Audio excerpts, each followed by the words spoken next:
दी छोड़ सतगुरु रामपाल जी परमेश्वर जी की जय हो।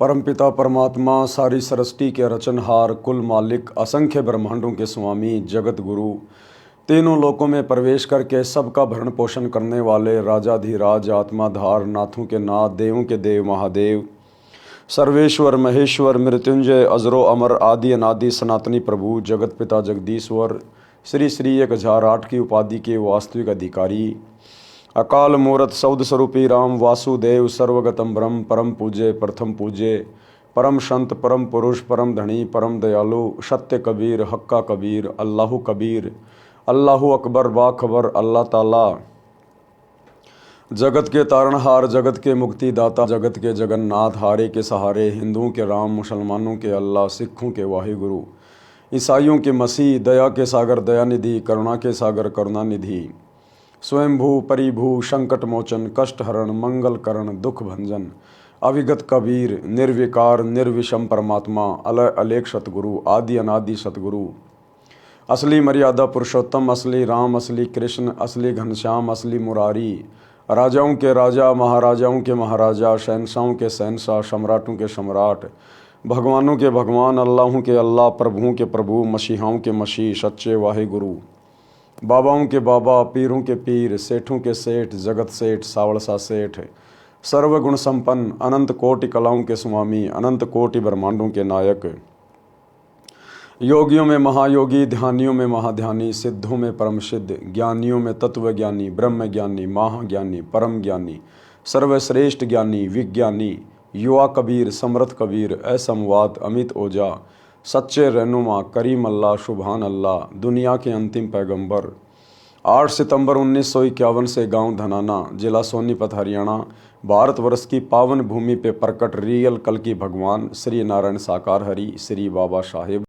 नूर अनंत परमात्मा, संत शिरोमणि सतगुरु रामपाल जी परमेश्वर जी के चरण कमल में साध संगति से जुड़े हुए आप और सत्सेवक भाई बहनों का अनंत कोटि दंडवत प्रणाम। सच्चाई भाई और बहनों, दया परम पिता परमेश्वर जी की, सारी सृष्टि के रचनहार सतगुरु रामपाल जी भगवान की, जिनके शुभ आशीर्वाद से, विशेष आशीर्वाद से, उन्हीं के कर कमल से लिखित पवित्र पुस्तक जीने की राह के ऊपर वीडियो बनाने की श्रृंखला जारी है। इस श्रृंखला में आज हमारा ये 16वें नंबर का वीडियो है। प्रत्येक वीडियो में भक्ति मार्ग से संबंधित बहुत ही अच्छी बातें गुरुदेव के आशीर्वाद से हमें सीखने और समझने को मिल रही हैं। यदि आपने अभी तक इस पुस्तक का पार्ट नंबर 1 नहीं देखा है या पार्ट नंबर 1 से शुरू नहीं किया है तो आपको ज़रूर देखना चाहिए, क्योंकि शुरुआती वीडियो पुस्तक का प्रस्तावना होती है, उसकी भूमिका होती है, और भूमिका को अच्छे से समझे बिना हम आगे का वीडियो नहीं समझ पाएंगे। तो भाई और बहनों, पिछले वीडियो में गुरुदेव भगवान ने हमें कर्मों के लेखे जोखे के बारे में, किस प्रकार हमारा जो परिवार होता है, बेटा बेटी, माता पिता, पत्नी होती है, वो हमारे पिछले जन्म के लेनदार होते हैं, कर्जदार होते हैं, और किस प्रकार से हम अपना अदला बदला एक दूसरे के साथ ऋण संबंधों में जुड़ के, रिश्तों में जुड़ के पूरा करके चले जाते हैं। कोई सुखी करके अपना कर्ज उतारता है तो कोई दुखी करके अपना कर्ज उतारता है। कोई अकाल मृत्यु को प्राप्त होकर पूरे परिवार को निराशा में डूबो जाता है। तो ये सारे हमारे पिछले जन्मों के लेन देन होते हैं। इसलिए परमात्मा कहते हैं, एक लेवा एक देवा दूतम, कोई किसी का पिता निपुतम, ऋण संबंध जुड़ा एक ठाठा, और अंत समय सब बारा बाटा। मरने के बाद में वो बेटा कहीं जाएगा, बेटी कहीं जाएगी, वो बाप कहाँ जाएगा, माँ कहाँ जाएगी, स्वयं कहाँ जाएगा, कोई भरोसा नहीं। इसलिए सतगुरु ने आकर हमें सत भक्ति दी है कि बच्चों, आप ये सत भक्ति करो, मर्यादा में रह के लगे रहो, अपने गुरु पर पूरा विश्वास करो, तुम्हें 84 लाख योनियों में नहीं जाने दिया जाएगा, तुम्हें फिर से संबंधों में, रिश्ते नातों में नहीं बांधा जाएगा। तुम सतगुरु के शब्द स्वरूपी विमान में बैठ के सतलोक जाओगे, जहाँ जाने के बाद में कोई लेना देना नहीं है।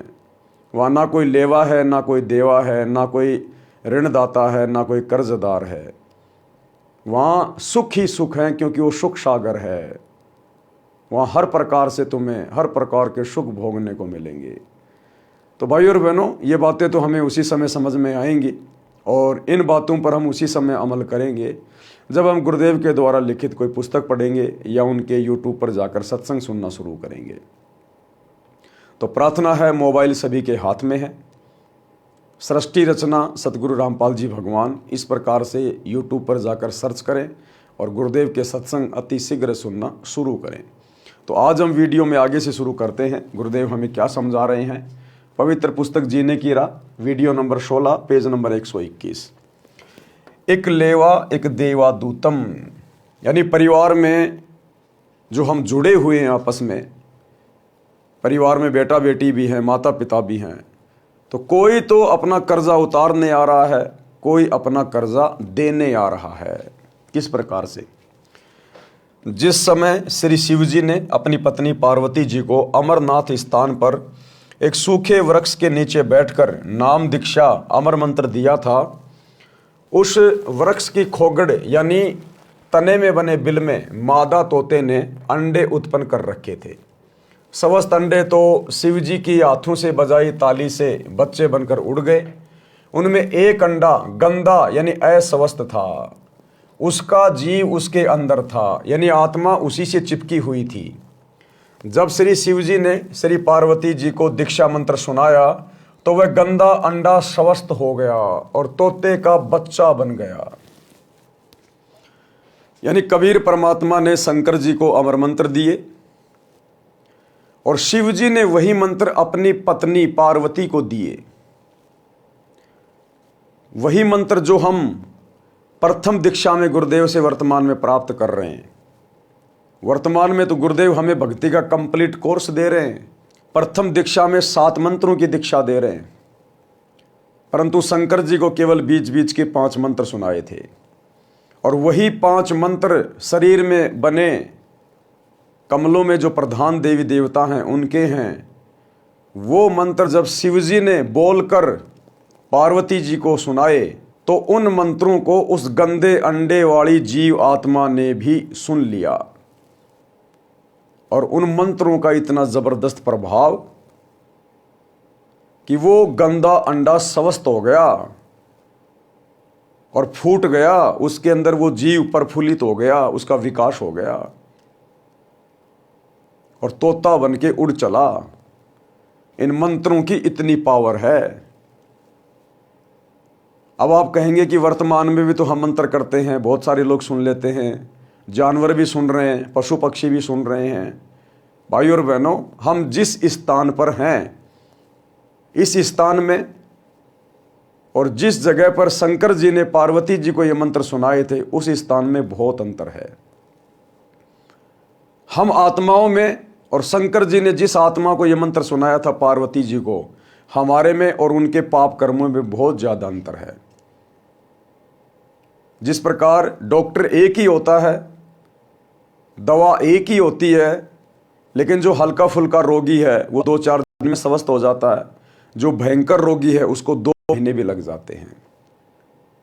तो ये डिपेंड करता है जीवात्मा के पाप कर्मों के ऊपर, उसकी मन की शुद्धता और उसकी पवित्रता के ऊपर, कि वो कितना जल्दी विश्वास करके इन मंत्रों को अपने ऊपर धारण करता है, इनका सुमरण करता है। उसी हिसाब से ये मंत्र अपना असर करते हैं। तो उन मंत्रों के प्रभाव से वो गंदा अंडा भी स्वस्थ हो गया। जब श्री शिव जी ने श्री पार्वती जी को दीक्षा मंत्र सुनाया तो वह गंदा अंडा स्वस्थ हो गया और तोते का बच्चा बन गया। पंख लग गई, उड़ने योग्य हो गया।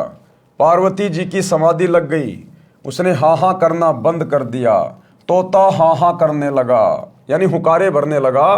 तो श्री शिव जी ने देखा कि पार्वती की तो समाधि लगी है, सुन बोल कुछ नहीं रही है, हाँ हाँ की आवाज किसकी है। देखा तो पेड़ के तने के बिल यानी खोगड़ में तोता बोल रहा है। श्री शिव जी ने उसे मारना चाहा तो तोता उड़ गया। पीछे पीछे श्री शिव जी सिद्धि से उड़कर मारने चले। ऋषि वेद व्यास जी की पत्नी ने जम्भाई ली यानी मुंह खोला। मुंह खोला तो तोते के शरीर को त्याग कर जीव व्यास की पत्नी के गर्भ में मुख से प्रवेश कर गया, सूक्ष्म रूप बनाकर। श्री शिव जी ने व्यास की पत्नी से कहा कि मेरा ज्ञान चुराकर जीव तोते के शरीर को त्याग कर आपके गर्भ में चला गया है। ये मेरा चोर है, इसे मारूंगा। उसी समय श्री वेद व्यास जी भी आ गए थे, सब बातें सुन रहे थे। व्यास जी ने पूछा, हे भगवान, कौन कैसा चोर? श्री शिव जी ने बताया कि मैं पार्वती जी को दीक्षा दे रहा था, अंदर के कमलों का भेद बता रहा था, तो इस तोते ने सुन लिया। ये किसी अनाधिकारी को मंत्र बता देगा तो वह अमर होकर जनता को पीड़ा देगा। ये अमर हो गया, मैं इस जीव को मारूंगा। व्यास जी बोले, हे शिव जी भगवान, जब ये अमर हो गया तो आप मारोगे कैसे? ये बात सुनकर श्री शंकर जी पार्वती के पास वापस लौट गए। पार्वती जी को सब बातें बताई। श्री वेद व्यास जी ने अपनी दिव्य दृष्टि से देखा तो पता चला कि पत्नी के गर्भ में पुत्र है। 12 वर्ष के पश्चात पुत्र उत्पन्न हुआ। माता कहती थी कि पुत्र का नाम सुखदेव रखना है। इसके गर्भ में रहते हुए मुझे कोई दुख नहीं हुआ, मन में खुशी बनी रहती थी, सुख का आभास होता रहता था, इसलिए गर्भ में ही उस बालक का नाम सुखदेव रख दिया था। तोते के अंडे में रहने और तुरंत मानव शरीर प्राप्त करने के कारण ब्राह्मण लोग उसे सुखदेव, सुख माने तोता भी कहते थे। ऋषि सुखदेव जी का जन्म लेते ही 12 वर्ष का शरीर बन गया और उठकर चलने लगे। तो ऋषि वेदव्यास जी ने कहा, हे पुत्र, कहाँ चला? सुखदेव जी अपने माता पिता की ओर पीट करके बोले, आपका और मेरा इतना ही संग है, यानी इतना ही संस्कार है। ऋषि व्यास जी ने कहा, हे पुत्र सुखदेव, हमने तेरे जन्म लेने की 12 वर्ष प्रतीक्षा की और आज आप छोड़कर जा रहे हो। एक बार मुख तो दिखा दे। सुखदेव ऋषि बोले, हे ऋषि जी, बहुत बार आप मेरे पिता बने, अनेकों बार मैं आपका पिता बना। यानी पिछले वीडियो में गुरुदेव ने हमें रिश्ते नातों की जिस कदर व्याख्या करके बताई, उसी संदर्भ में परमात्मा हमें आज ये दूसरी कथा सुना रहे हैं कि वास्तव में बेटा बेटी की क्या स्थिति होती है, ये माता पिता कौन होते हैं, भाई बंधु रिश्तेदार हमसे क्यों जुड़ते हैं, ये हमारे पिछले जन्मों के ऋणी होते हैं। उन्हीं ऋणों के कारण अगले जन्मों में हम, जब कभी ये मनुष्य शरीर प्राप्त होता है, हम रिश्तों में जुड़ जाते हैं। तो सुखदेव ने, जो कि मां के गर्भ में सब कुछ देख रहा था, सब कुछ जान रहा था, और वो बाहर भी केवल इसी शर्त पे आया था, ब्रह्मा विष्णु महेश को कह दिया था कि आप अपनी इस माया को रोको, उसके बाद मैं गर्भ से बाहर आऊंगा, अन्यथा गर्भ से बाहर आते ही जो मुझे गर्भ में याद होता है वो सब जीव बाहर भूल जाता है। तो मजबूरी हो गई ब्रह्मा विष्णु महेश की, और उन्होंने भैंस के सींग पर जितनी देर राई का बीज रह सकता है, यानी इम्पॉसिबल, रखते नीचे गिरेगा, इतनी देर उन्होंने अपनी वो त्रिगुण माया रोकी। उसी समय सुखदेव अपनी सिद्धि शक्ति से बाहर आ गया। सुखदेव ने तो क्या बाहर आना था, परमात्मा ने इस कलयुग की पिछली पीढ़ी में आप और हम भक्तों को विश्वास दिलाने के लिए कि माँ के गर्भ में क्या होता है, किस प्रकार से फिर बाहर आते तीनों गुणों का प्रभाव हो जाता है, ये सारे एग्जाम्पल सतगुरु रामपाल जी भगवान ने हम पिछली पीढ़ी वाली आत्माओं को दृढ़ करने के लिए कोड किए हैं। ये ब्रह्मा विष्णु महेश की औकात नहीं है माया को रोकने की। ये तो बेचारे मैनेजर हैं, जैसा इनको काल आदेशित कर रहा है वैसा ये कर रहे हैं, काल को परमात्मा आदेशित कर रहा है। तो अंतिम शक्ति परमात्मा है, कबीर देव सतगुरु रामपाल जी भगवान, सारा खेल परमात्मा ही खेलते हैं। तो ब्रह्मा विष्णु महेश की बस की बात नहीं थी उस माया को रोकना। वो बेचारे अपनी माया तो नहीं रोक सकते। शंकर जी काम वासना में इतने ज्यादा व्याकुल हो गए और मोहिनी के पीछे पीछे बदनीयत से उसके पीछे चल पड़े और आगे चलकर उसका हाथ पकड़ लिया सेक्स के लिए। उसी समय उनका वीर्यपात हो गया। ये बेचारे अपनी माया तो नहीं रोक सकते, ये भला ये संसार की माया को कैसे रोक देंगे। तो रोकने वाले परमपिता परमेश्वर कबीर देव सतगुरु रामपाल जी भगवान हैं। आप और हमें इस भक्ति मार्ग पर वर्तमान समय में दृढ़ करने के लिए, क्योंकि मालिक को पता है ये काल का भयंकर जाल है, अंत समय में ये जीव आत्मा अपने परिवार को देखकर कहीं व्याकुल ना हो जाए, कहीं अपने पोता पोती को देखकर कि इतने साल मैं इनके साथ में रहा, मैं जिया, आज मैं जा रहा हूँ, उस परिवार की मोह ममता में अपना पैर ना फंसा ले। तो सुखदेव की कथा के माध्यम से कि किस प्रकार से जीव आत्माएं आपस में ऋण संबंध में बंधती है, तो हमें वो गर्व वाली बातें गुरुदेव इन कथाओं के माध्यम से याद दिला रहे हैं कि यहाँ कोई किसी का बेटा नहीं, कोई किसी की बेटी नहीं। अरे तेरे घर में जन्म लेने से पहले वो कहाँ था, तेरे को पता है क्या? फिर काहे का तू ठेकेदार बन रहा है? और कब वो तुझे छोड़ के चला जाएगा, और चला जाएगा तो कहाँ जाएगा? तेरा है तो उसको पकड़ के रखना, क्यों मरने दे रहा है? तो गुरुदेव हमें हकीकत बता रहे हैं कि यहां हर जीव अपना कर्म भोगता है। ना जाने कितने हमारे बेटा बेटी बन चुके हैं, आज हमारे में जो गधे कुत्ते सुअर बन के घूम रहे हैं, वो हमारे दादा दादी नाना नानी हमारे बेटा बेटी वही हैं जो पिछले जन्मों में हमारे बेटा बेटी थे, हम उनके माता पिता थे, वो वही घूम रहे हैं। उनके प्रति तो कोई प्रेम नहीं है, कोई प्यार नहीं है कि मेरा बेटा कुत्ता बन गया, कुतिया बन गई। कोई बता दे कि पिछले जन्म में ये तेरा बेटा था, तो भी उस कुत्ते में अपनापन नहीं आएगा नजर। तो ये काल की भयंकर माया है। वर्तमान जो रिश्ते नाते होते हैं वो केवल उन्हीं में उलझा के रखता है। तो सुखदेव की कथा के माध्यम से गुरुदेव हमारी आंखें खोलना चाह रहे हैं कि बच्चों, ये रिश्ते नातों की हकीकत है जो तुम्हें बताई जा रही है। अब वो तोते की आत्मा, तोते के शरीर में था वो ऋषि सुखदेव, और जैसे ही वेदव्यास की पत्नी ने जम्भाई ली, मुंह फाड़ा, उसी समय तोते का शरीर छोड़कर सूक्ष्म रूप बनाकर और उसकी पत्नी के गर्भ में चला गया। तो इसी प्रकार हमारे परिवार में जो बेटा बेटी आ रहे हैं, पोता पोती आ रहे हैं, ये ना जाने कोई गधे की योनि से आ रहा है, कोई कुत्ते की योनि से आ रहा है,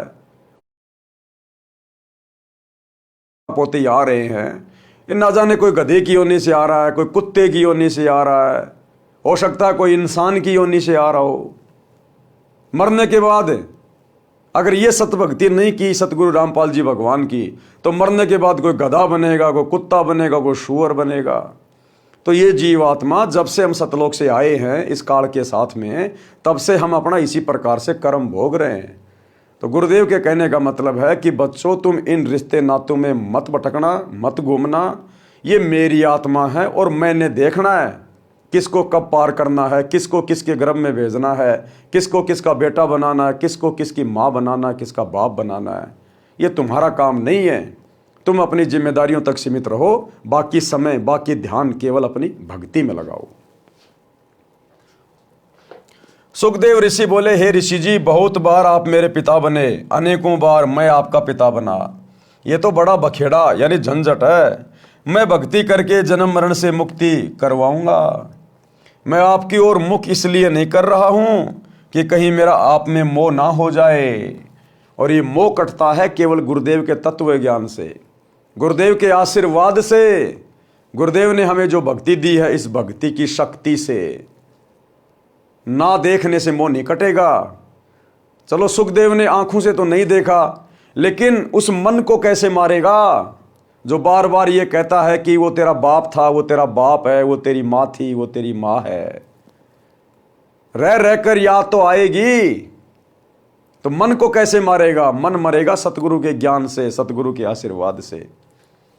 ये कहकर संत गरीबदास जी ने वाणी द्वारा बताया है कि एक लेवा एक देवा दूतम, कोई किसी का पिता न पूतम।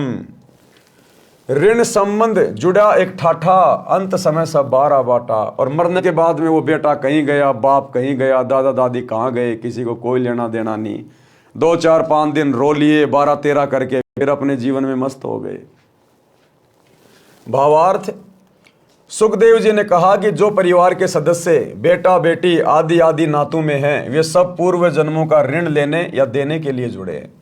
वास्तव में कोई किसी का पिता पुत्र नहीं है। मृत्यु के उपरांत सब अपने अपने संस्कारवश भिन्न भिन्न स्थानों पर जाकर अन्य शरीर धारण कर लेते हैं। इसलिए कोई किसी का पिता पुत्र नहीं है। हम लोग कहावत सुनते थे कि महाभारत के युद्ध में चक्रव्यूह में जब अभिमन्यु मारा गया, तो श्री कृष्ण जी उसको जीवित नहीं कर पाए। अपने भांजे को श्री कृष्ण जी जीवित नहीं कर पाए। अर्जुन बड़ा व्याकुल हो गया और एक दिन श्री कृष्ण जी से बोला कि हे केशव, मुझे मेरे पुत्र के दर्शन करवाओ, मैं उसके वियोग में बड़ा व्याकुल हूं, मुझे बहुत ज्यादा ये पुत्र मोह सता रहा है। तो श्री कृष्ण जी लेके गए अर्जुन को ऊपर, जहाँ पर उसका बेटा बैठा हुआ था स्वर्ग में। थोड़े बहुत समय के लिए जो उसने कोई अच्छे दान पुण्य किए थे, कोई भक्ति की थी, कोई शुभ कर्म किए थे, उनके प्रतिफल में वो स्वर्ग में बैठा हुआ था, अपने यार दोस्तों के साथ में ताश पत्ते खेल रहा था, शतरंज खेल रहा था। अब वो आत्मा तो वहाँ से शरीर छोड़ गई, उसने तो दूसरा जन्म वहाँ पा लिया, उसको तो दूसरे माता पिता मिल गए, उसको तो कुछ भी याद नहीं है। अब श्री कृष्ण जी जब अर्जुन को लेकर गए, अब वहां जाते ही अर्जुन तो अपने बेटे को पहचान गया, गले लग गया, हाय मेरा बेटा, हाय मेरा अभिमन्यु, तू कैसा है बेटा, मैं तेरे वियोग में व्याकुल हो रहा हूं, क्या तुझे मेरी याद नहीं आती। वो अभिमन्यु उसके मुंह की ओर देख रहा है और बोला, भाई साहब कौन हो आप, क्यों जबरदस्ती मेरे सिर पड़ रहे हो, कौन किसका बेटा। बोला, ना जाने तू कितनी बार मेरा बाप बन लिया, मैं कितनी बार तेरा बाप बन लिया, ये वहां का रिश्ता वहीं तक सीमित था, मुझे तो याद भी नहीं है तो कौन अर्जुन है, मैं कैसे मरा था, कैसे क्या हो गया। तब अर्जुन को जाके थोड़ी बहुत सांत्वना हुई, लेकिन तत्व ज्ञान के बिना तो वो बातें रह रह के फिर भी आदमी को कसोटती रहती हैं। संस्कारवश भिन्न भिन्न स्थानों पर जाकर अन्य शरीर धारण कर लेते हैं, इसलिए कोई किसी का पिता पुत्र नहीं है। पाठकों ने उत्तर किसान के पुत्रों वाली कथा में पढ़ा है कि बड़े भाई ने छोटे मौसी के पुत्र को 8 एकड़ जमीन के लालच में मरवाया, तो वही जीव उसका पुत्र बनकर अपना ऋण लेने जन्मा और अपना हिसाब चूकता करके मर गया। इसलिए कहा है कि एक लेवा यानी ऋण लेने वाला और एक देवा यानी ऋण चुकाने वाला, दूतम कोई कहूं का पिता नहीं पूतम। ऋण संबंध जुड़ा एक ठाठा यानी परिवार रूप में ठाठ से रहते दिखाई देते हैं और अचानक मृत्यु हो जाती है, अंत समय में 12 बाटा यानी मृत्यु के पश्चात कोई कहीं और जन्म लेगा, यानी 12 बाट, 12 रास्तों पर चले जाएंगे, अलग अलग रास्तों पर चले जाएंगे। इतनी वार्ता पिता से करके सुखदेव आकाश में उड़कर अन्य स्थान पर चला गया। प्रिय पाठकों, इसलिए भक्ति करो और जीव का कल्याण करवाओ, केवल परिवार से चिपक कर अपना जीवन नष्ट ना करो। परमात्मा की भक्ति से ऋण भी सफलता से उतर जाएगा। बड़ी आसानी से परमात्मा हमारे संस्कारों को चेंज कर देते हैं, काट देते हैं। देखो भाई और बहनों, जैसे हम सतगुरु रामपाल जी भगवान की शरण में आए, क्योंकि कर्मों को मिटाने की और लिखने की लेखनी केवल सृष्टि में इन्हीं के हाथ में है, तो जैसे ही हम सतगुरुदेव भगवान की शरण में आ जाते हैं और दृढ़ता के साथ भक्ति पे लग जाते हैं, क्योंकि सतगुरु अंतर्यामी, इनसे छुपा हुआ कुछ भी नहीं है कि किस आत्मा में किस कदर भक्ति की चाहत है।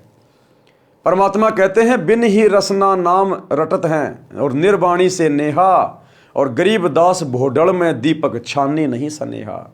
भोडल यानी मोमजामा, जो ट्रांसपेरेंट जो होता है ना, ये मोमजामा थैली वगैरह होती है, पन्नी होती है जिसमें आर पार दिखाई देता है।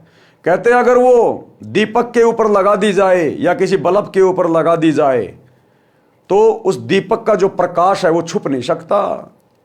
इसी प्रकार सतगुरु रामपाल जी भगवान, ये परमेश्वर, कौन आत्मा क्या है, किस कदर भक्ति कर रही है, मोक्ष की अधिकारी है या नहीं है, कब तक भक्ति करेगा, कब भक्ति छोड़ के जाएगा, परमात्मा से कुछ भी छुपा हुआ नहीं है। उसी आधार से गुरुदेव भगवान हमें राहत देते हैं। तो मालिक को पता है इन सब बातों का, इसलिए गुरुदेव भगवान हमें कह रहे हैं कि बच्चों भक्ति पे ध्यान दो, इन रिश्ते नातों के चक्करों में ना पड़ो। जैसे ही हम गुरुदेव से दीक्षा लेते हैं, परमात्मा हमारा भक्ति भाव देखकर हमारे पिछले सारे संस्कारों को काट देता है और आगे से हमें ज्ञान ऐसा दे देगा, हम नया संस्कार जोड़ेंगे नहीं। अब हम अपने बच्चों की शादी करेंगे तो रमेणी से करेंगे, अपने भगत भाइयों में करेंगे, 1 रुपए का लेन देन नहीं करेंगे, सोना चांदी परंपरा रिवाज, घोड़े बैंड बाजे डीजे बाराती कुछ नहीं करेंगे। सिंपल कपड़े में हमारी बेटी हमारी बहन जाएगी या दूसरे के घर से आएगी, एक चम्मच भी लेके नहीं आएगी, 2 जोड़ी कपड़े अपने ले आएगी पहनने वाले, नहीं तो उनकी भी आवश्यकता नहीं है। तो हमारा कोई ऋण संबंध चढ़ेगा ही नहीं, कोई बढ़ेगा ही नहीं। हमारा ऋण तो उस समय बढ़ेगा जब हम अपनी बेटी को, अपनी बहन को घर से विदा करते समय दुनिया भर का सोना चांदी दे देंगे, महंगे महंगे उसको कपड़े लाके दे देंगे, शादी का जोड़ा लाके देंगे, हैं, दुनिया भर का दहेज दे देंगे, दामाद को घड़ी लाके देंगे, सोने की चैन, सोने की अंगूठी लाके देंगे, मोटरसाइकिल देंगे, बड़ी बड़ी गाड़ी देंगे, तो हमारा ऋण संबंध फिर से जुड़ जाएगा, हम फिर से लेन देन के चक्कर में पड़ जाएंगे। तो वो काम अब गुरुदेव से ये ज्ञान लेने के बाद हम करेंगे नहीं, तो हमारे आगे फिर ऋण संबंध बनेंगे नहीं। ऋण संबंध नहीं बनेंगे तो हम काल की तरफ से मुक्त हो जाएंगे, और मुक्त हो गए तो हमारा मोक्ष हो जाएगा, और पिछले संस्कार गुरुदेव हमारे भस्म कर देगा। लेखनी इनके हाथ में है। तो इस प्रकार से भाई और बहनों हमारा यहाँ से पीछा छूटेगा। इसलिए गुरुदेव का यही प्रयास है कि हम किसी भी प्रकार के ऋण संबंधों में ना बंधें, ना जुड़ें, फालतू में किसी के साथ लेन देन ना करें, किसी की चोरी ठगी ना करें, रिश्वत ना लें, किसी की औरत पर या किसी के धन पर गंदी नीयत ना रखें, अन्यथा फिर से हमारे संस्कार जुड़ने शुरू हो जाएंगे। तो क्या कह रहे हैं गुरुदेव? इसलिए भक्ति करो और जीव का कल्याण करवाओ, केवल परिवार से चिपक कर अपना जीवन नष्ट ना करो। परमात्मा की भक्ति से ऋण भी सफलता से उतर जाएगा। कथनी और करनी में अंतर घातक है, ये बहुत इंपॉर्टेंट बात है। करनी तज कथनी कथ है, अज्ञानी दिन रात, कुत्ते जो भोगत फिर सुनी सुनाई बात है। गुरुदेव कह रहे हैं अब तुम भगत बन गए, अब तुम्हारे ऊपर परमात्मा का विधान लागू हो गया, अब तुम भक्तों की करनी और कथनी एक होनी चाहिए। अगर अंतर पाया गया तो धर्मराज के हत्थे चढ़ जाओगे। क्या कह रहे हैं परमात्मा एक कथा के माध्यम से? एक व्यक्ति प्रसिद्ध कथावाचक था तथा प्रतिदिन रामायण का पाठ भी करता था। एक दिन किसी कार्यवश पाठी जी को शहर जाना पड़ा। उसके साथ उसका साथी भी था। गांव से 3 किलोमीटर दूर रेल का स्टेशन था। सुबह 5 बजे गाड़ी पर चढ़ना था, इसलिए स्नान करके स्टेशन पर पहुंच गए। विचार किया कि पाठ गाड़ी में कर लूंगा। गाड़ी में चढ़ गए। जिस डिब्बे में वे दोनों चढ़े वह भरा था, कोई सीट खाली नहीं थी। कुछ व्यक्ति खड़े थे। गाड़ी चल पड़ी। कुछ देर पश्चात उस पाठी ने सीट पर बैठे 2 व्यक्तियों से कहा कि भाई साहब कृपया मुझे सीट दे दें, मैंने रामायण का पाठ करना है, आज गाड़ी पकड़ने की शीघ्रता के कारण घर पर नहीं कर सका। सज्जन पुरुषों ने पूरी सीट ही खाली कर दी। वे खड़े हो गए और बोले, हे पंडित जी, हमारा अहोभाग्य है कि आज हमको भी पवित्र ग्रंथ रामायण जी का अमृत ज्ञान सुनने को मिलेगा। पंडित जी ने पाठ ऊंचे स्वर में बोलना शुरू किया। प्रसंग था, भरत ने अपने बड़े भाई के अधिकार वाले राज्य को स्वीकार नहीं किया। जब तक श्री रामचंद्र जी वनवास पूर्ण करके नहीं आए तब तक राजगद्दी पर अपने भाई रामचंद्र की जूती रखी और स्वयं पृथ्वी पर बैठा और नौकर बनकर राज का संभाला। जब भाई रामचंद्र अयोध्या लौटे तो उनको राज्य लौटा दिया। भाई हो तो ऐसा, पंडित जी क्या बोले? भाई हो तो ऐसा। पाठ संपूर्ण होने पर सबने कहा कि वाह पंडित जी वाह, कमाल कर दिया। एक व्यक्ति उसी डिब्बे में ऐसा बैठा था जिसने अपने पिताजी की बरसी पर 1 दिन का पाठ करना था। कोई पाठी नहीं मिल रहा था। बरसी अगले दिन ही थी। उसने पंडित जी से कहा कि हे गुरुजी, कल मेरे पिताजी की बरसी के उपलक्ष्य में पाठ कर दो। पंडित जी बोले कि कल नहीं कर सकता। सब उपस्थित यात्रियों ने कहा कि पंडित जी, आपका तो कार्य यही है, इस बेचारे के लिए मुसीबत बनी है, परंतु पाठी साफ मना कर रहा था। सबने पूछा कि ऐसा क्या आवश्यक कार्य है जो आप कल पाठ को मना कर रहे हो? पंडित जी बात को टाले, बस वैसे ही, हकीकत नहीं बता रहा पंडित जी। उसका साथी, उस पंडित जी का साथी जो उसका गवाह बन के उसके साथ में जा रहा था, उसका साथी बोला कि मैं सच्चाई बताऊं, ये कल क्यों पाठ नहीं कर सकता? इसने अपने बड़े भाई पर 50 गज की कुर्डी के गड्ढे पर, कुर्डी क्या होती है? जहां पर गाय भैंस का गोबर डाला जाता है, छोटी सी जगह होती है वो। तो वो साथी क्या बोला? इसने अपने भाई पर 50 गज की कुर्डी के गड्ढे पर मुकदमा कर रखा है। मैं इसका गवाह हूं, कल की तारीख है। अब बताओ, वो कथा तो सुना रहा है भरत और रामचंद्र की कि भाई हो तो ऐसा, राज्य भी त्याग दिया, नौकर बन के राज्य किया भगत ने, भाई हो तो ऐसा, और खुद ने अपने भाई के ऊपर मुकदमा कर रखा है। तो परमात्मा कहते हैं करनी तज कथनी कथ है, और अज्ञानी दिन रात, और कुत्ते जो भौंकत फिरे सुनी सुनाई बात। इसने अपने भाई पर 50 गज की कुर्डी के गड्ढे पर मुकदमा कर रखा है।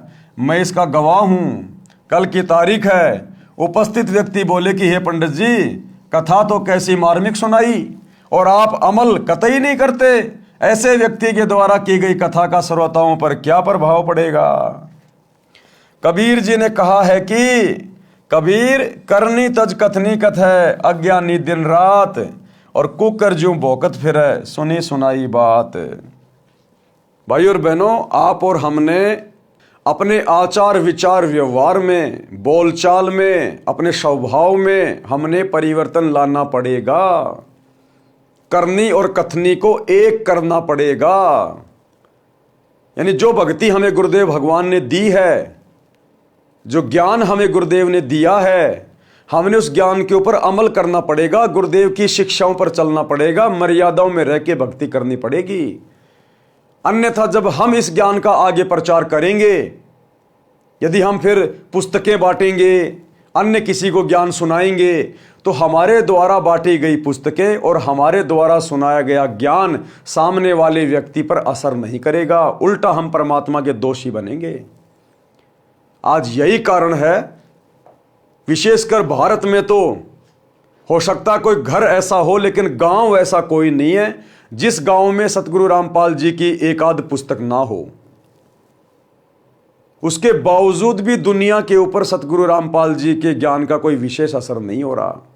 मुट्ठी भर लोग भी इनके शरण में नहीं आ पाए। कारण क्या रहा? करनी और कथनी में अंतर। सतगुरु रामपाल जी के जितने भी भगत हैं जो सेवा करते हैं इन पुस्तकों की, उन भक्तों की करनी और कथनी में रात दिन का अंतर है। ये दुनिया में तो ढिंडोरा पीटते हैं कि हमारे गुरुजी परमात्मा है, हमारे गुरुजी भगवान है, हमारे गुरुजी कबीर जी हैं, और खुद ये एक नकली दाढ़ी मूंछ वाली कबीर जी की समझे जाने वाली फोटो को भगवान मानते हैं, जो उनके महीने में उसका प्रगट दिवस मनाते हैं। तो इनकी करनी और कथनी में अंतर है। ये खुद अपने गुरुजी को परमात्मा नहीं मानते, भगवान नहीं मानते। इस कारण से लोगों के ऊपर इस ज्ञान का विशेष असर नहीं हो रहा। ज्ञान प्रचार करते समय, अपने रिश्तेदारों को समझाते समय 90% भाई बहन कहते हैं कि हमारे गुरुजी के शरण में आ जाओ, हमारे गुरुजी डॉक्टरों के डॉक्टर हैं, आप लोगों को हॉस्पिटल जाने की जरूरत नहीं। कैंसर का, चाहे कैंसर का बाप क्यों ना हो, कितनी भी लाइलाज बीमारी क्यों ना हो,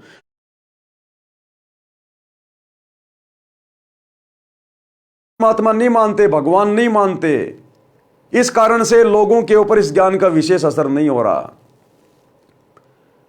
ज्ञान प्रचार करते समय, अपने रिश्तेदारों को समझाते समय 90% भाई बहन कहते हैं कि हमारे गुरुजी के शरण में आ जाओ, हमारे गुरुजी डॉक्टरों के डॉक्टर हैं, आप लोगों को हॉस्पिटल जाने की जरूरत नहीं। कैंसर का, चाहे कैंसर का बाप क्यों ना हो, कितनी भी लाइलाज बीमारी क्यों ना हो, हमारे गुरुजी से नाम ले लो, उपदेश ले लो, तुम्हारी बीमारी समाप्त हो जाएगी। तो दुनिया में तो ये लोग दावा करते हैं कि हमारे गुरुजी के शरण में आने से बीमारी ठीक हो जाएगी, और खुद ये इन सतलोक आश्रमों में हॉस्पिटल बना रहे हैं। इसलिए इनकी करनी और कथनी में अंतर है। इसलिए इस ज्ञान का इतना असर दुनिया पे नहीं हो रहा। ये खुद तो प्रचार प्रसार करते हैं कि देखो हमारे गुरुजी का राम रहीम की तरह किसी भी राजनेता से कोई संपर्क नहीं है, हमारे गुरुजी के आश्रम में कोई राजनेता नहीं आते थे, हमारे गुरुजी अपने भक्तों से वोट नहीं डलवाते थे, कोई भी हमारे गुरुजी के साथ किसी सरपंच की भी देखे फोटो दिखा दो, हमारे गुरुजी का और राजनीति का तो 36 का आंकड़ा है। और खुद गुरुजी के जेल जाने के बाद ये राजनीतिक पार्टियों की गोद में जा बैठे। 2019 में कांग्रेस का सपोर्ट कर दिया, 2024 में बीजेपी का सपोर्ट कर दिया, नरेंद्र मोदी की रैलियों में धक्के खा रहे हैं। तो इनकी करनी और कथनी में अंतर है। ये दुनिया को तो नियम समझाते हैं नाम दीक्षा देते समय कि गुरुजी का आदेश है। भक्तों ने मोबाइल में वीडियो गेम भी नहीं खेलना, कोई ताश खेल रहा है उसके पास बैठना भी नहीं है। ये खेल हमारा समय और समाज से बर्बाद करते हैं। और खुद इन्होंने धनाना गांव में धनाना गांव के लड़कों के लिए 1 करोड़ रुपए में बैडमिंटन का स्टेडियम बना दिया।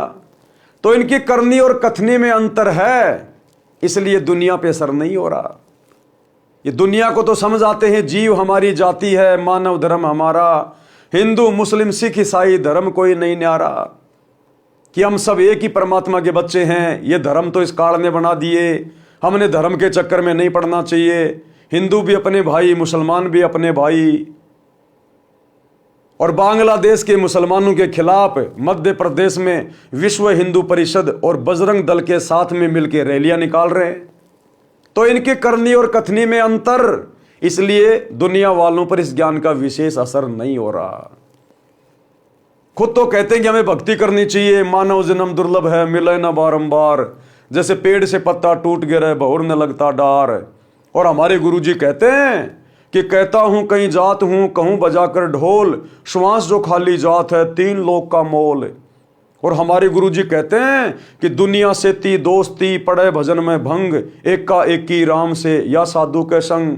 कि हमने फालतू में जगत वालों के साथ नहीं बैठना चाहिए, फालतू में कोई हंसी मजाक नहीं करना चाहिए, हमें संसार से कोई लेना देना नहीं है।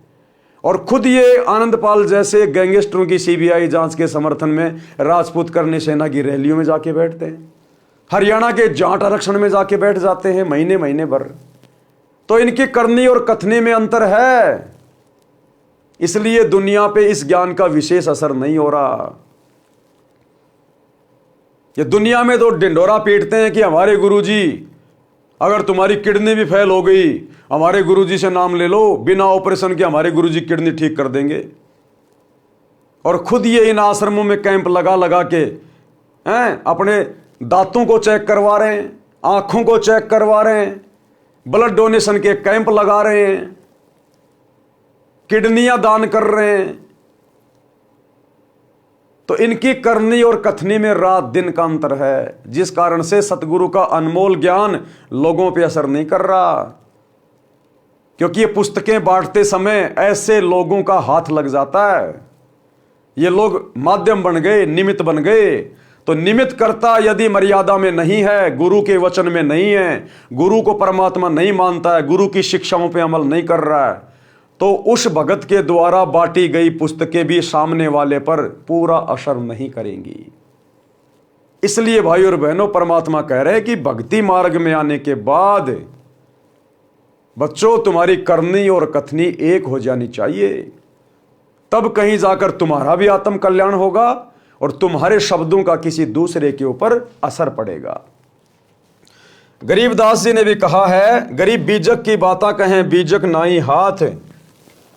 शब्दार्थ, जो व्यक्ति कहते हैं ज्ञान की बातें, औरों को शिक्षा देते हैं कि किसी का बुरा मत करो, परंतु स्वयं गलती करते हैं, वे आध्यात्मिक गुरु उस कुत्ते के समान हैं जो व्यर्थ में भोगता रहता है। उसी प्रकार ये धर्म गुरु एक दूसरे से कथा सुनकर शिष्यों को सुनाते रहते हैं, स्वयं अमल नहीं करते। वाणी नंबर 2, वे अज्ञानी धर्मगुरु तत्व ज्ञान कहकर कोरे अज्ञान का प्रचार करते हैं, क्योंकि उनको तत्व ज्ञान का पता नहीं है। वे झूठे व्यक्ति पृथ्वी पर मानव के अनमोल जीवन का नाश करने के लिए जन्मे होते हैं। सत्संग से मिली भक्ति की राह।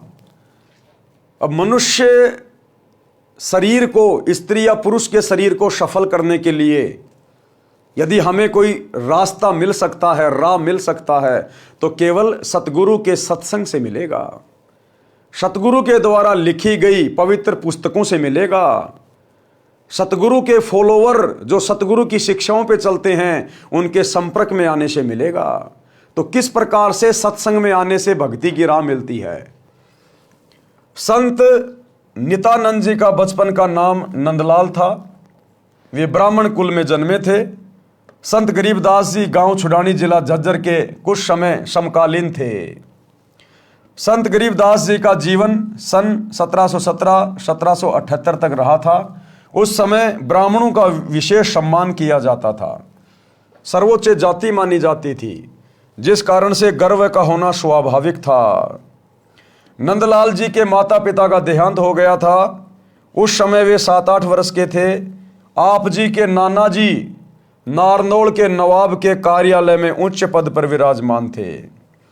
आप जी का पालन पोषण नाना नानी जी ने किया।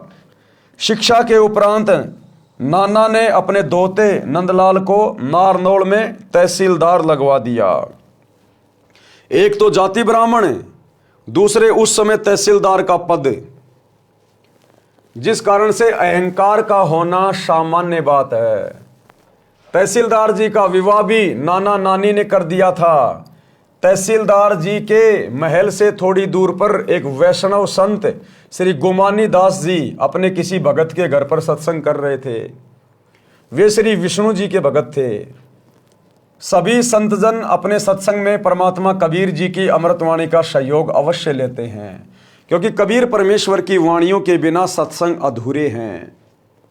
सत्संग में बताया गया कि मानव जीवन किस लिए प्राप्त होता है, परंतु सत्संग न सुनने के कारण सांसारिक उठापटक में अपना अनमोल मानव जीवन नष्ट कर जाता है। अज्ञान के कारण जीव धन पद तथा जाति का अभिमान करता है। भक्ति न करने वाला प्राणी अगले जन्म में गधे, कुत्ते, बैल आदि पशु पक्षियों के शरीर में कष्ट उठाता है। इसलिए अभिमान त्याग कर पूर्ण संत से, पूर्ण संत कौन? सतगुरु रामपाल जी परमेश्वर। एक समय में पृथ्वी पर एक ही पूर्ण संत होता है। इसलिए अभिमान त्याग कर पूर्ण संत से दीक्षा लेकर अपना कल्याण करवाना चाहिए, अन्यथा पर्वत से भारी कष्ट भोगना पड़ेगा। सत्संग की आवाज सुनकर तहसीलदार मकान की छत पर कुर्सी लेकर बैठ गया। पूरा सत्संग सुना। दीक्षा लेने की प्रबल प्रेरणा बन गई, परंतु जाति और पद का अहंकार परेशान कर रहा था कि मैं जाति से ब्राह्मण, पोस्ट मेरी तहसीलदार की, और यदि मैं नाम दीक्षा लेने जाऊंगा तो दुनिया क्या कहेगी। इस कारण से वो विचार करने लगा, ब्राह्मणों की कितनी इज्जत है, फिर मैं तहसीलदार हूं, सत्संग में सामान्य लोग जाते हैं, मुझे शर्म लगेगी, कैसे जाऊंगा आश्रम में। स्वामी गुमानी दास जी का आश्रम नारनौल शहर से लगभग 1.5 किलोमीटर दूर पर था। अंत में एक दिन निर्णय लिया कि सुबह वक्त से आश्रम में पहुंच जाऊंगा, यानी सुबह जल्दी चला जाऊंगा। अन्य व्यक्ति जाएंगे, तब तक तो दीक्षा लेकर लौट आऊंगा। सत्संग करके संत जी आश्रम में चले गए। सुबह उठकर कुछ देर सैर करते थे। एक दिन नंदलाल जी घोड़े पर बैठकर सुबह आश्रम की ओर जा रहे थे। गुमानी दास जी सैर के लिए उसी रास्ते पर जा रहे थे। उधर से जो संत थे गुमानी दास जी सुबह सुबह अपने आश्रम से थोड़ा घूमने के लिए उसी रास्ते में टहल रहे थे, जा रहे थे। संत जी ने सिर के बाल कटा रखे थे, उस तरह फिरा रखा था, सिर पर कोई वस्त्र नहीं था। नंदलाल जी ब्राह्मण होने के नाते शोण कशोण पर विश्वास करते थे। किसी अच्छे कार्य के लिए जाते और आगे से कचकोल काटे, यानी सिर पर उस तरह फिराए कोई आ जाता तो अपना जाना रद्द कर देते थे। शोण कशोण माना करते थे कि ये शुभ है, ये अशुभ है। आश्रम में दीक्षा लेने जा रहे थे। जिंदगी का सर्वोत्तम दिन था। आगे से सिर पर उस तरह फिराए एक व्यक्ति मिल गया। अब नंदलाल जी को पता नहीं कि ये वो संत है गुमानी दास जी जिससे मैं दीक्षा लेने जा रहा हूं। तो नंदलाल जी ने सोचा कि ये नालायक आदमी सुबह सुबह कहां टकरा गया। मैं तो नाम दीक्षा लेने जा रहा था शुभ कार्य के लिए, और ये नालायक कहां आ गया सामने। नंदलाल जी का माथा ठनका और गुस्सा आया। विचार किया कि आज दीक्षा का अवसर नहीं छोड़ना है, परंतु अपने शोण कशोण को भी निष्क्रिय करना था। इसलिए अपने आप समाधान निकाल लिया कि इस मनहूस के सिर में टोला, यानी हाथ की एक उंगली का उल्टा भाग यूं मारना, टोला मार देता हूं। हम बचपन में बहुत मारा करते थे। बचपन में जब माता पिता हमारे पूरे बाल उतरवा दिया करते थे, उस तरह फिरवा दिया करते थे, तो हम एक दूसरे के यूं मारा करते थे, उंगली की यूं। उसको कहते थे टोला मारना। उसमें आवाज आती थी अच्छी सी और उसको दर्द भी अच्छा होता था, तो हम फिर उसके यूं मारा करते थे, टोला। तो नंदलाल जी ने सोचा मैं इसके सिर में एक जो है टोला मार देता हूं तो मेरा काम शुभ हो जाएगा, कसौण समाप्त हो जाएगा। इसी उद्देश्य से घोड़ा उस व्यक्ति संत गुमानी दास जी के पास जाकर रोका और कहा कि हे कमबख्त, तूने आज ही सिर मुंडवा कर मेरे सामने आना था। आज मैं अपनी जिंदगी के सबसे उत्तम कार्य के लिए आश्रम में जा रहा था। ये कहकर गुमानी दास जी के सिर पर टोले मारे और घोड़ा आश्रम की ओर चला दिया। अब देखो भाई और बहनों, परमात्मा हमें शिक्षा दे रहे हैं कि संत भक्तों का व्यवहार कैसा होना चाहिए। अब गुमानी दास जी की तो कोई गलती नहीं थी, लेकिन नंदलाल जी की सोच थी। उन्होंने मार दिया टोला और गाड़ियां भी निकाल दी, लेकिन संत गुमानी दास जी ने कुछ नहीं कहा, अपने दिल पे भी नहीं ली कि ना जाने ऐसे तो साधु संतों के भक्तों के साथ में कितने निकम्मी आत्माएं टकराती हैं, इनके कर्म इनके साथ में है। संत कभी किसी से झगड़ा नहीं करते, राग द्वेष नहीं करते, मनमुटाव नहीं करते, वाद विवाद नहीं करते, तभी संत परमात्मा को प्रिय होते हैं। संतों के साथ ऐसी घटनाएं आम होती हैं, वे अधिक ध्यान नहीं देते। विचार तो किया कि व्यक्ति सभ्य तथा कोई उच्च अधिकारी तथा उच्च कुल का लग रहा था, कार्य पालियों वाले कर गया, लेकिन काम कर गया पालियों वाले। नंदलाल आश्रम में गया, वहां संत के शिष्य मिले, राम राम हुई, आने का कारण बताया, घोड़ा पेड़ से बांध दिया और संत जी के आसन के पास बिछी बोरी पर बैठ गया। संत गुमानी दास जी सैर के पश्चात स्नान करके आसन पर बैठे तो घोड़ा देखा, फिर समझते देर न लगी। नंदलाल जी ने देखा तो शर्म के मारे नीची गर्दन कर ली। अब नंदलाल जी ने देखा, रे भैया ये तो वही महात्मा है जिससे मैं उपदेश लेने आया हूं, और इसके साथ तो मैं बदतमीजी करके आ गया। अब ये भैया नाराज हो जाएगा और ये तेरे को दीक्षा नहीं देगा। नंदलाल अपने हिसाब से सोच रहा था। नंदलाल जी ने देखा तो शर्म के मारे नीची गर्दन कर ली। गुमानी दास को आश्रम के भक्तों ने बता दिया था कि ये तहसीलदार जी दीक्षा लेने आए हैं। नंदलाल जी संत के चरणों में गिर गए और टोला मारने का कारण बताया। संत गुमानी दास जी ने कहा कि हे भगत, जब हम एक आने का घड़ा कुम्हार के पास लेने जाते हैं तो उसको टोले मार मार बजा बजा के देखते हैं कि कहीं फूटा तो नहीं है। आप जी तो जिंदगी का सौदा करने आए हो, आपने गुरुजी बजा कर देख लिया तो कोई पाप नहीं किया। यानी उसकी हिम्मत बढ़ाई कि भगत कहीं निराश ना हो जाए। और संत जी ने कहा कि भैया हम एक 10-20 रुपए का एक मटका लेने के लिए कुम्हार के घर जाते हैं और हम उसको भी 3-4 बार यूं मार मार के टोला बजा बजा के देखते हैं कहीं ये फूटा हुआ तो नहीं है। और आप तो नाम दीक्षा लेने आए थे, आपने अपने गुरुजी को बजा के देख लिया। अगर वो संत गुमानी दास जी उस समय नाराज हो जाते, गुस्से में हो जाते, लड़ाई झगड़ा करने लग जाते नंदलाल जी के साथ में कि तूने मेरा टोला क्यों मारा, क्या समझता अपने आप को, कोई बड़ा अधिकारी है तो मेरे ऊपर राजा है क्या, तेरे को शर्म नहीं आई, तो भाई वो नंदलाल जी उस गुमानी दास को फिर आश्रम में देखकर दीक्षा नहीं लेता कि ये काहे का संत है, काहे का भगत है। रात को तो सत्संग बड़ा प्यारा प्यारा सुना रहा था कि जो तो को काटा बोवे वाको बो तो फूल, तो ए फूल के फूल हैं वाको है त्रिशूल। और यहां मैंने जरा सी इसके साथ में बदतमीजी की तो ये आग बबूला हो गया। तो करनी तज कथनी कथे अज्ञानी दिन रात, कुत्ते ज्यों भौंकत फिरे सुनी सुनाई बात। तो नंदलाल जी कभी भी उससे दीक्षा नहीं लेते, लेकिन उस संत के व्यवहार ने नंदलाल जी को सोचने पे विवश कर दिया।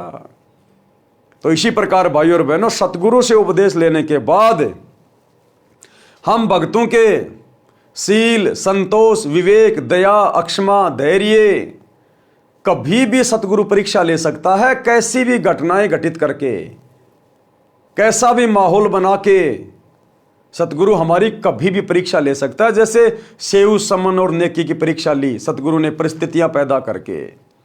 तो हमारी करनी और कथनी में अंतर नहीं होना चाहिए, परिस्थितियां चाहे हमारे सामने कैसी भी क्यों ना हो।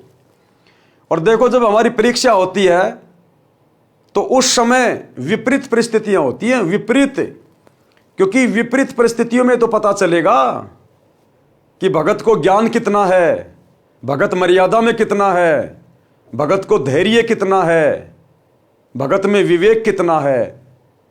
ये विपरीत परिस्थितियों में ही पता चलेगा। परमात्मा कहते हैं ज्ञान संपूर्ण हुआ नहीं और हृदय नहीं छिदाए, और भाई देखा देखी भक्ति का रंग नहीं ठहराए। नित्यानंद जी संत जी के शीतल स्वभाव से और भी अधिक प्रभावित हुए, दीक्षा ले ली। संत गुमानी दास जी ने उनका नाम बदलकर नित्यानंद रख दिया। नंदलाल से क्या रख दिया? नित्यानंद। जब सत्संग से जीने की राह मिली तो नित्यानंद जी ने वाणी बोली। क्या वाणी बोली फिर? ब्राह्मण कुल में जन्म था, मैं करता बहुत मरोड़, मरोड़ यानी अहंकार, और गुरु गुमानी दास ने दिया कुबुद्धि गढ़ तोड़। ये कुबुद्ध का गढ़, ये काल का जाल, ये मोह ममता, ये पांचों विकार केवल सतगुरु के सत्संगों से हट सकता है, दूसरा धरती पे कोई तरीका नहीं है। तो भाई और बहनों, नित्यानंद जी को भी पूर्ण संत नहीं मिला, पूर्ण तत्वदर्शी संत नहीं मिला, पूर्ण मोक्ष का मार्ग नहीं मिला। वो आत्मा भी अभी तक भटक रही है, क्योंकि उसको जो संत मिले थे गुमानी दास जी, वो केवल विष्णु तक के अधिकारी थे। आप और हमारा सौभाग्य देखिए, आप वर्तमान में हमें पूर्ण परमेश्वर प्राप्त हो गए, पूर्ण परमेश्वर, पूर्ण मुक्ति का मार्ग मिल गया। आप और हमारा सौभाग्य कितना अजब गजब है। फिर कितने अधीन हुए वह इस वाणी से पता चलता है। सिर सौंपया गुरुदेव को सफल हुआ यो शीश, और नित्यानंद इस शीश पर आप बसे जगदीश। सिर सौंपया गुरुदेव को, गुरुदेव को सिर कैसे सौंपना है? काट के नहीं चढ़ाना, अपने जीवन को अपने गुरुदेव के चरणों में समर्पित कर देना। यानी जैसा गुरुजी हमें आदेशित करे, निर्देशित करे, जो गुरु की आज्ञा है, जो गुरु ने सत्संगों में आज्ञा दे दी, जो नियम मर्यादा बता दी, बस हमने केवल उसी लक्ष्मण रेखा में रह के अपना जीवन यापन करना है। अपनी नहीं चलानी फिर कि गुरुजी तो जेल चले गए, कर लो कांग्रेस के साथ में समझौता, कर लो बीजेपी के साथ समझौता। अरे गुरुजी जेल में बैठे हैं, गुरुजी को क्या पता? खोलो आश्रमों पे आश्रम, बनाओ धर्म को धंधा, बनाओ स्टेडियम, बनाओ जाटों की धर्मशाला, कराओ गुंडों की सीबीआई जांच, बैठो जाटों के आरक्षण में, दो कुपात्रों को ज्योति पाठ और दान का चंदे के रूप में पैसा लगाओ, अयोध्या में भंडारा करो, मुसलमानों का बहिष्कार मध्य प्रदेश में। ये नहीं चलता फिर। अपनी सारी बकवादें छोड़ दीजिए। यदि किसी को बीड़ी पीने की आदत है, शराब की लत है, चोरी की लत है, परमात्मा कहते हैं वो सारे कुकर्म अपने गुरुजी के चरणों में समर्पित कर दो। उसी को कहते हैं जीवित मरना, मन को मारना। सिर सौंपया गुरुदेव को, यानी नाम दीक्षा लेने के बाद हम अपना सिर यानी अपने आप को अपने गुरुदेव के चरणों में समर्पित कर देते हैं, हम दास बन जाते हैं। और दास फिर केवल उतना ही करता जितना उसका मालिक उसको आदेश देता है। दास अपनी मर्जी से भक्ति मार्ग पर अपने मालिक के आदेशों के विरुद्ध एक कदम भी नहीं चलता। उसको कहते हैं असल में दास। इस प्रकार से हमने अपने आप को गुरुदेव के प्रति समर्पित करना है। सिर सौंपया गुरुदेव को, सफल हुआ ये शीश, और नित्यानंद इस शीश पर आप बसे जगदीश। भावार्थ, जब तक सत्संग के विचार सुनने को नहीं मिलते तो भूलवश मानव अहंकार में सड़ता रहता है। जब ज्ञान होता है कि आज राजा है, मृत्यु उपरांत गधा कुत्ता बनेगा, तो इस अहंकार का क्या बनेगा? इसलिए भगत अपने उस अड़ंगे को ज्ञान से साफ करके भक्ति पथ पर चलते हैं और सफलता प्राप्त करते हैं। श्रीलंका के राजा रावण ने भक्ति बहुत की, परंतु अहंकार नहीं गया। ये अहंकार कितना ज्यादा बाधक है। कहते हैं आधीनी के पास है पूर्ण ब्रह्म दयाल, मान बड़ाई मारियो बेअदबी सिर काल। अहंकारी के सिर पे तो काल बैठा रहता है, मान बड़ाई के भूखे भगत के सिर पे तो काल बैठा होता है। रावण जैसी भक्ति कोई नहीं कर सकता। 10 बार अपना सिर अपने इष्ट श्री शंकर जी के चरणों में काट के समर्पित कर दिया। आज कोई अपनी उंगली तो काट के समर्पित करके दिखाओ। ये शिवरात्रि के दिन सुबह 4 बजे उठ के लेके गाजर और बेर पहुंच जाते हैं, मार के सुट्टा भांग का। एक उंगली तो समर्पित करके दिखाओ। लेकिन उस रावण ने अहंकार नहीं त्यागा, इसलिए गधे और कुत्ते की योनियों में गया और दुर्गति से मौत हुई कुत्ते वाली। श्रीलंका के राजा रावण ने भक्ति बहुत की परंतु अहंकार नहीं गया, जिस कारण से विनाश को प्राप्त हुआ। रावण भी ब्राह्मण था, ब्राह्मण यानी ज्ञानी। ब्राह्मण कोई जाति नहीं है, ना ही त्रेता युग में कोई जातियां थी। ब्राह्मण का मतलब होता है ज्ञानी, जिसने ब्रह्म को पहचान लिया। ब्राह्मण सोई जो ब्रह्म पहचाना है। इसलिए ज्ञानी और पंडित को ब्राह्मण कहा जाता है, विद्वान। ब्राह्मण यानी विद्वान। लेकिन अहंकार ले डूबा उसको। आप और हमें शिक्षा दे रहे हैं गुरुदेव इन कथाओं के माध्यम से। वो रावण तो मरमरा लिया, जहां भी पड़ा है वहीं पड़ा है। लेकिन इन कथाओं से ये इतिहास बन गया और ये इतिहास आज हमें शिक्षा दे रहा है कि इस सतगुरु की भक्ति मार्ग में यदि हमने जरा भी अहंकार किया किसी भी बात को लेके, अहंकार भैया धन का भी हो सकता है, किसी का बढ़िया शरीर है उसका भी हो सकता है, कोई सुंदर है उसका भी मन में अहंकार आ जाएगा। अहंकार अपनी भक्ति का भी हो सकता है। बहुत सारे भगत कहते हैं मेरे को तो सारनाम मिल गया, मैं सारनामी हूं। अरे तू क्या जाने भक्ति के बारे में, तू तो कल जुड़ा है। मेरे को 20 साल हो गई गुरुजी के साथ जुड़े हुए, ये भी अहंकार है। तो अहंकार किसी भी चीज का हो सकता है और जरा भी अहंकार आ गया परमात्मा उसी समय आपसे दूर हट जाएगा। फिर क्या फायदा भक्ति करने का। नित्यानंद जी ब्राह्मण थे, सत्संग सुनकर निर्मल हो गए। रावण को सत्संग सुनने को नहीं मिला, जिस कारण से जीवन व्यर्थ कर गया और अमिट कलंक भी लग गया। नित्यानंद जी ने कहा कि मेरा जन्म ब्राह्मण कुल में होने के कारण, जाति अभिमान के कारण पूर्ण मरोड़ यानी अहंकार करता था। जब गुरुजी गोमानी दास जी के सत्संग वचन सुने तो जाति का अहंकार रूपी कुबुद्धि का गढ़ समाप्त हो गया, जीवन सफल हुआ। ये भाई और बहनों होता ही होता है। कोई एकाध आत्मा ऐसी होती है जो इस जाति अभिमान से, धर्म के अभिमान से दूर होती है। अन्यथा सतगुरु के शरण में आए बिना ये किसी न किसी प्रकार का अहंकार इस मनुष्य के अंदर रहता ही है। ये दास भी सांसारिक जाति से यादव है और जब कभी कभार बातें चलती थी नाम दीक्षा से पहले कि भाई तुम कौन जाति, तो हम कहते भैया हम अहीर हैं, अहीर यादव। कौन अहीर? अरे श्री कृष्ण जी का नाम सुना है क्या? हाँ हम वो हैं, श्री कृष्ण जी के वंशज हैं हम। भगवान थे श्री कृष्ण जी, हम भगवान के वंशज हैं, यादव। तो ये अहंकार थोड़ा बहुत था। जब ऐसी कोई बात आती थी तो हम अपने आप को समझते थे कि हम तो यादव हैं, श्री कृष्ण जी के वंशज हैं, भगवान के वंशज। तो ये अभिमान किसी न किसी चीज का, चाहे धन का, चाहे पत्नी का, चाहे सुंदरता का, चाहे बाल बच्चों का, चाहे नौकरी का, चाहे शरीर का, ये अहंकार इस जीव में सतगुरु की शरण में आए बिना सड़ता रहता है। वाणी नंबर 2 का सरलार्थ। सत्संग सुनकर नित्यानंद जी बहुत आधीन होने लगे, अहंकार त्याग दिया। कहा कि मैंने अपने गुरुजी को अपना सिर दान कर दिया, यानी जैसे गुरुजी रखेंगे वैसे ही रहूंगा। क्या कहा? जैसे गुरुजी रखेंगे वैसे ही रहूंगा। कुत्ता हूं गुरुदेव का, पवन दास का नाम, गले प्रेम की जेवड़ी, जहां खैचो ता जाऊं। तो करो तो बावड़ूं, दूर दूर करो तो जाऊं, जो राखूं त्यों ही रहूं, जो देवो सो खाऊं। और खाने जाद खरीद हूं गुलाम तुम्हारा, हम तो आपकी शरण में सतगुरु, हमरा क्या चारा। तो दीक्षा के बाद फिर हमने अपने गुरुदेव के प्रति पूर्णतया समर्पित हो जाना चाहिए कि जैसा गुरुजी आदेशित करेंगे, निर्देशित करेंगे, बस उतना ही कार्य करूंगा, इससे ज्यादा नहीं। यानी जैसे गुरुजी रखेंगे, सुख में, दुख में, अमीरी में, गरीबी में, जिन भी हालातों में रखेंगे वैसे ही रहूंगा। मेरा सिर सफल हो गया, अन्यथा किसी रोग के कारण जीवन चला जाता। अब मेरे सिर पर परमात्मा का निवास है। किसका? सतगुरु का, परमात्मा का। मेरी रक्षा परमात्मा करता है, मुझे कोई चिंता नहीं।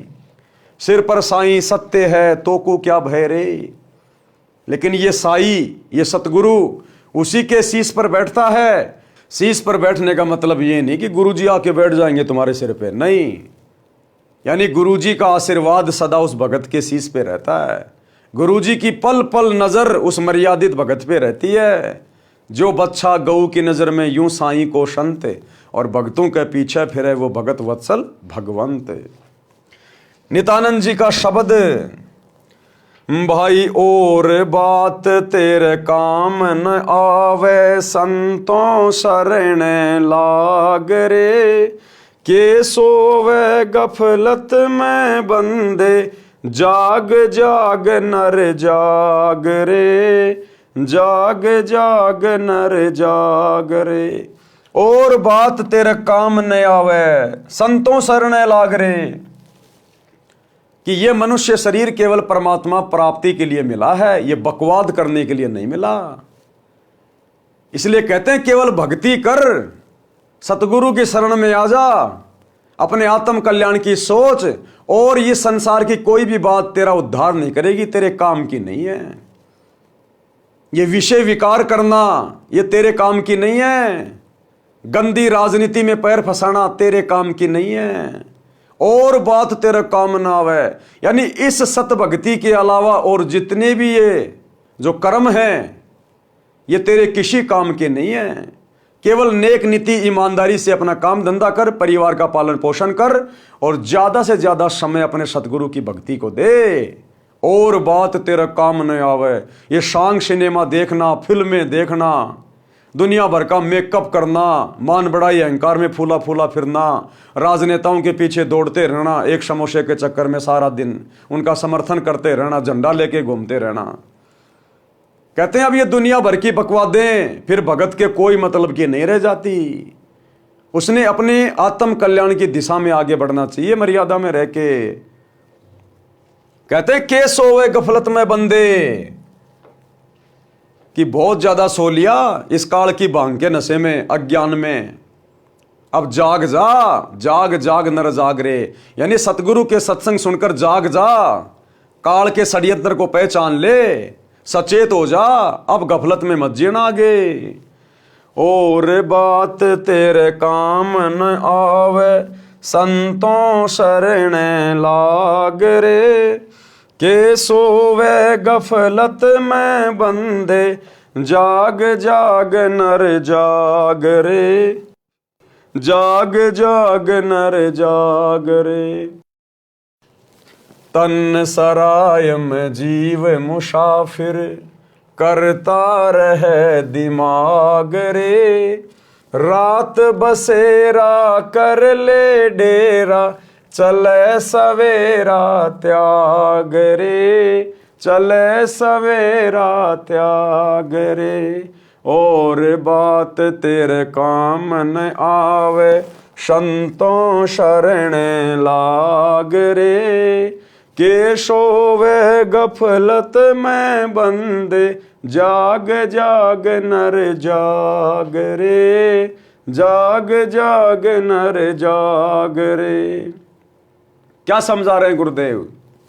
तन सराय में जीव मुसाफिर, तन यानी शरीर, सराय यानी धर्मशाला, और जीव मुसाफिर यानी ये जीव आत्मा एक यात्री है। जिस प्रकार आदमी रात्रि बिताने के लिए किसी होटल में, किसी सराय में, किसी धर्मशाला में ठहर जाता है, और सुबह आंख खुलते ही उस धर्मशाला को छोड़ के आगे निकल लेता है, इसी प्रकार इस मनुष्य शरीर में जो हमारी आत्मा है वो मुसाफिर है, और इस सराय रूपी शरीर में, धर्मशाला रूपी शरीर में अपनी आत्मा के कल्याण के लिए यहां पर आई हुई है। ये हमारा जो एक पूरा जीवन है, ये एक सौपन है। हम केवल भक्ति के लिए यहां पर आए हुए हैं। तन सराय में जीव मुसाफिर, करता रहे दिमाग रे। ये जीव आत्मा काल प्रेरणा से ये तरह तरह की बातें सोचती रहती है, तरह तरह का अपना दिमाग लगाती रहती है फालतू का, कि 2 के 4 कैसे बनाए जाएं, ज़्यादा से ज़्यादा धन कमा के बड़ा घर कैसे बनाया जाए, राजनीति में पैर कैसे फंसाया जाए, दुनिया में नाम कैसे कमाया जाए। तो कहते हैं तन सराय में जीव मुसाफिर और करता रहे दिमाग रे। सारा दिन यही सोचता रहता है, भक्ति निकट भी नहीं है। और कहते भी रात बसेरा कर ले डेरा, चले सवेरा त्याग रे। ये पूरा जीवन हमारा एक रात्रि है, एक रात्रि। जैसे कोई यात्री रात्रि भर होटल में रहता है, सुबह छोड़ के निकल देता है, इसी प्रकार हमारा जितना भी जीवन है, किसी का 60 साल का, किसी का 50 साल का, किसी का 100 साल का, ये केवल एक रात्रि जैसा है। और ये जीव आत्मा इस शरीर में केवल एक यात्री के रूप में है। और जिस दिन ये शरीर छूटेगा, ये जीव आत्मा इस शरीर को छोड़ के निकल जाएगी, फिर कुछ भी याद नहीं लगेगा। तो इस शरीर में रहते सहते हमने भक्ति धन जोड़ना है, भक्ति करनी है परमात्मा की। रात बसेरा कर ले डेरा, चले सवेरा त्याग रे। और बात तेरे काम न आवे, संतों शरण लाग रे। यानी इस मनुष्य शरीर को प्राप्त करने का एक ही टारगेट है, सच्चे सतगुरु की शरण में आकर सत भक्ति करके मर्यादा में रह के अपनी आत्मा का कल्याण करवाना। अन्यथा जिस दिन ये शरीर छूटेगा, ये जीव मुसाफिर यहां से निकल जाएगा, धर्मराज के हत्थे चढ़ेगा। वो फिर आगे कभी बंदर बनाएगा, कहीं गधा बनाएगा, कहीं कुत्ता बनाएगा, नरक में ठोकेगा। उमदा चोला बनया अनमोला, लगे दाग पे दाग रे। उमदा चोला बनया अनमोला, लगे दाग पे दाग रे। 2 दिन की गुजरान जगत में, जले बिरानी आग रे, जले बिरानी आग रे। और बात तेरे काम न आवे, संतों शरण लाग रे। के सोवे गफलत में बंदे, जाग जाग नर जाग रे, जाग जाग नर जाग रे।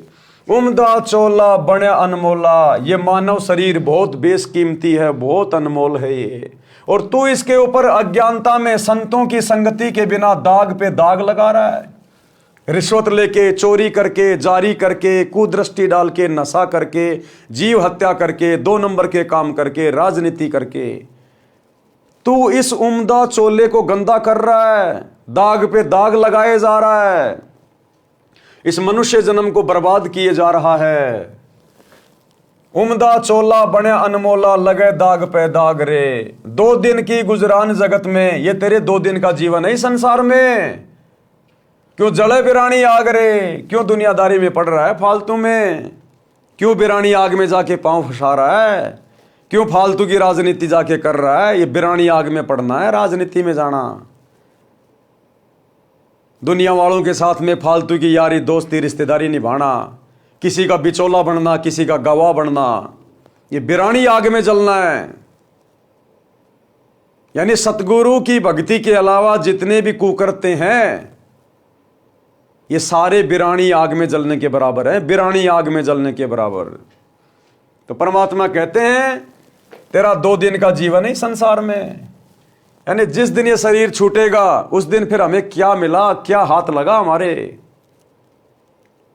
जो कर्म हमने कर लिए बिरानी आग में जल के, दाग पे दाग लगा के, फिर तो वो भोगने शेष रहेंगे। कुबद का चढ़ी चढ़ रही चित पे, तू हुआ मनुष्य से नाग रे। कुबद का चढ़ी चढ़ रही चित पे, तू हुआ मनुष्य से नाग रे। सूझे नहीं सजन सुख सागर, बिना प्रेम बैराग रे, बिना प्रेम बैराग रे। और बात तेरे काम न आवे, संतों शरण लाग रे। के सोवे गफलत में बंदे, जाग जाग नर जाग रे, जाग जाग नर जाग रे। कि भाई नींद से जाग जा, परमात्मा को पहचान ले। काल ने तुझे अज्ञान की भांग पिला रखी है, कुछ चेत जाग। कहते कुबद कां चढ़ी चढ़ रही चित पर, तू हुआ मनुष्य से नाग रे। ये कुबद कां चढ़ी है, ये बिरानी आग में जलना, लोगों के साथ में लड़ाई झगड़ा करना, गुस्सा करना, छोटी छोटी बातों पे लड़ मरना, मुकदमे कर देना, रिश्वत ले लेना, भ्रष्टाचारी करना, मिलावट करना, बेवजह किसी को दुखी करना, परेशान करना। ये कुबद कां चढ़ी चढ़ रही चित पर, तू हुआ मनुष्य नागरे। तू इंसान से सरप बन गया, सरप। बेवजह लोगों को दुखी करता है, परेशान करता है, 2 नंबर के काम करता है, परिवार को भी तू मुसीबत में डाल रहा है। तो कहते हैं कुबद कां चढ़ी चढ़ रही चित पे, तू हुआ मनुष्य नागरे। यानी जो काम था करने का इस मनुष्य शरीर से, वो तूने किया नहीं, और दुनिया भर के उल्टे कर्मों में लग गया। इंसान से तू सांप बन गया, सांप। किसी को भी डसते हुए देर नहीं लगाता, जहां दाव लग जाए वहीं ठग लो, वहीं लूट लो। सूझे नहीं सजन सुख सागर, उस परमपिता परमेश्वर का सुख सागर तुझे दिखाई नहीं दे रहा, तुझे सूझ नहीं रहा। बिना सतगुरु की शरण के अंधा होके बैठा है, बिना प्रेम बैराग रे। सतगुरु से उपदेश लेकर सतगुरु में जब तुम अपना वो प्रेम बढ़ाओगे, जब तुम्हारा वैराग्य बनेगा अपने सतगुरु के प्रति, उसके बिना तुम इसी प्रकार से धक्के खाते रहोगे, या भटकते रहोगे, ये मनुष्य जीवन बर्बाद करते रहोगे। भाई हरि सुमरे सो हंस कहावे, काम करो दी कागरे। हर सुमरे सो हंस कहावे, काम करो दी कागरे। भवरन भर में विष के बण में, चल बेगमपुर बाग रे, चल बेगमपुर बाग रे। और बात तेरे काम न आवे, संतों शरण लाग रे। के सोवे गफलत में बंदे, जाग जाग नर जाग रे, जाग जाग नर जाग रे। हरि सुमरे सो हंस कहावे। जो सतगुरु से उपदेश लेकर जो भक्ति करेगा, सतनाम का सुमरण करेगा, कहते हैं वो वास्तव में हंस है, अच्छी आत्मा है, वो भगत है। और कामी क्रोधी कागरे, कामी विषय वासनाओं में डूबा हुआ व्यक्ति, क्रोधी बात बात पे गुस्सा करने वाला, और लालची 2 रुपए के लालच में जो मर्जी उल्टा कर्म करवा लो, किसी का भी बुरा करवा लो। कहते वो तो कौवे के समान है, काग के समान है। वो अपने स्वार्थ में इतना अंधा होता है, दूसरे का हित अहित कुछ नहीं सोचता। जिस प्रकार काग यानी कौवा किसी भी जानवर की पीठ पे बैठ जाएगा, जहां उसका जख्म हो रहा है, उसका मांस नोच नोच के खाएगा। उस कौवे को उस जानवर की पीड़ा से कोई लेना देना नहीं होता, केवल अपना पेट भरने से मतलब होता है। तो बिना सतगुरु की शरण के आज व्यक्ति इस कदर हो चुका है, उस कौवे की तरह। कोई बड़ा अधिकारी बन गया, दुनिया से रिश्वत ले रहा है, बिना पैसे लिए किसी का काम नहीं कर रहा, दुनिया भर के लोगों की बद्दुआ ले रहा है, हाय ले रहा है, कोई मिलावट कर रहा है, दुनिया मरे तो मरे, खाने की चीज़ों में मिलावट कर रहा है, मसालों में मिलावट कर रहा है, दुनिया मरे तो मरे, बस उसे केवल अपना लोभ लालच दिखाई दे रहा है। तो परमात्मा कहते हैं बिना सतगुरु के शरण के और ज्ञान के इंसान आज क्या बन गया? कौवा। हरि सुमरे सो हंस कहावे, कामी क्रोधी कागरे। और भंवरा न भर में विष के बन में। जो अच्छी आत्मा होती है वो कभी भी इस विषय वासनाओं रूपी जंगल में गोते नहीं खाएगी, नहीं भरमेगी। चल बेगमपुर बाग रे। बेगम, बेगम यानी जहां कोई दुख नहीं, कोई गम नहीं। कहते हैं फिर सतगुरु के शरण में आके उस बेगमपुर में चला जाएगा, सतलोक में, जहां पे कोई गम नहीं है। शब्द सैन सतगुरु की पहचानी, पाया अटल सुहाग रे। शब्द सैन सतगुरु की पहचानी, पाया अटल सुहाग रे।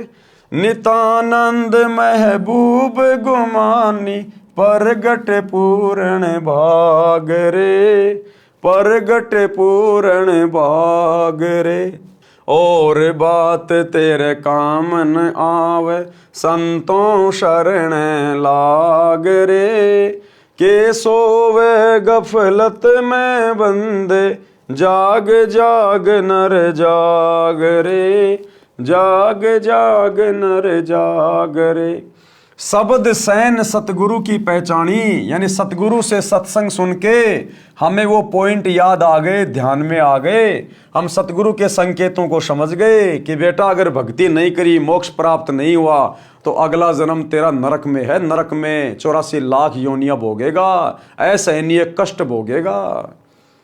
तो कहते हैं जो अच्छी आत्मा होती है वो अपने सतगुरु के संकेतों को समझ जाती है कि सतगुरु क्यों आया है, सतगुरु कौन होता है, सतगुरु हमसे क्यों भक्ति करवा रहे हैं, मनुष्य जन्म का टारगेट क्या है। तो कहते हैं शब्द सैन सतगुरु की पहचानी, तो पाया अटल सुहाग रे। तब कहीं जाकर वो परमात्मा मिलेगा, यानी सतलोक में स्थान मिलेगा। और नितानंद महबूब गुमानी, अपने गुरुदेव की वो प्रशंसा कर रहे हैं कि प्रगटे पूर्ण भाग रे, कि मुझ नितानंद का कोई पूर्ण भाग था जो मेरे गुरुदेव भगवान प्रकट हुए। तो भाई और बहनों, आज हमें पता चल रहा है गुरुदेव के तत्व ज्ञान से कि नितानंद के पूर्ण भाग नहीं थे। ये पूर्ण भाग इस वर्तमान कलयुग की बिचली पीढ़ी में उन आत्माओं के होंगे जो आत्माएं इस पूर्ण संत, पूर्ण ब्रह्म परमात्मा की शरण में आ जाएगी। क्योंकि पूर्ण मोक्ष केवल यही सतगुरु प्राप्त करवा सकता है, दूसरा सृष्टि में कोई नहीं है। तो नितानंद के भी पूर्ण भाग नहीं जागे, ये पूर्ण भाग भी वर्तमान में आप और हमारे जाग चुके हैं।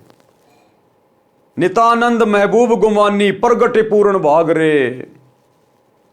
एक छोटा सा सत्संग, विशेष संदेश इसार जेल से आया हुआ। गुरुदेव बता रहे हैं कि तुम्हारा गुरु कौन है, हल्के में मत जियो। गुरुदेव कह रहे हैं उत्तर दक्षिण पूर्व पश्चिम क्यों फिरदा दाने दाने नू, सर्व कला सतगुरु साहिब की हरि आए हरियाणे नू। कि भाई वो परमात्मा गरीबदास जी के समय आया था और भाई आज तुम्हारे सामने प्रत्यक्ष प्रकट है, पहचाने जाए तो पहचान लो। कि वो परमात्मा गरीबदास जी के समय आए थे, तो गरीबदास जी के समय कौन आए थे, कौन मिले थे गरीबदास जी को? जिंदा बाबा। कौन जिंदा बाबा? कबीर जी। और गुरुदेव कह रहे हैं कि वो परमात्मा गरीबदास जी के समय आए थे और भाई आज प्रत्यक्ष प्रकट है तुम्हारे सामने, पहचाना जाए तो पहचान लो। तो आज हम भक्तों के सामने प्रत्यक्ष कौन प्रकट है? हमारे गुरुदेव।